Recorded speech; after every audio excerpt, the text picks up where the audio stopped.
Assalamualaikum warahmatullahi wabarakatuh. Mami na mahal kong kapatid sa pananampalatayang Islam, natutulog ba ang mga tao sa paraiso?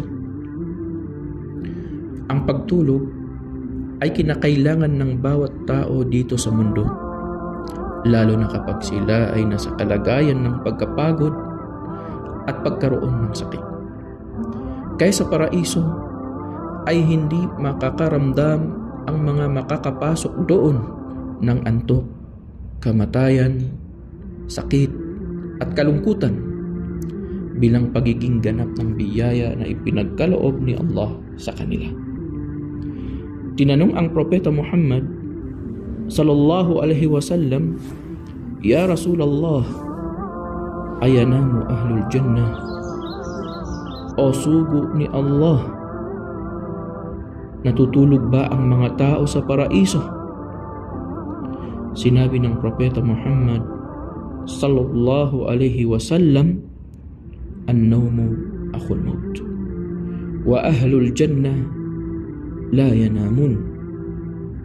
Ang pagtulog ay kapatid ng kamatayan, at ang mga tao sa paraiso ay hindi natutulog. Ito ay isang tumpak na hadith na iniulat ni As-Suyuti. Bakit hindi natutulog ang mga tao sa paraiso? Sapagkat kapag sila ay matutulog, ay mararamdaman pa nila ang kamatayan. Kaya sinabi ni Allah, "La yadhuquna fiha al-mauta illa al-mautatal ula." Hindi sila makatitikim doon sa paraiso ng kamatayan maliban sa unang kamatayan na natikman nila sa mundo.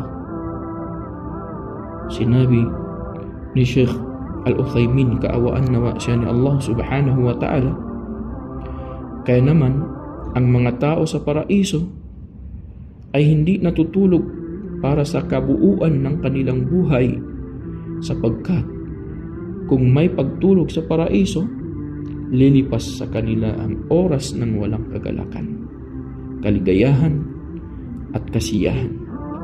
Dahil ang kaligayahan dito sa paraiso ay walang hanggan, at dahil ang pagtulog ay isang saglit na kamatayan, sa paraiso ay walang kamatayan. Ibilang nawa tayo ni Allah subhanahu wa ta'ala sa mga ahlul jannah.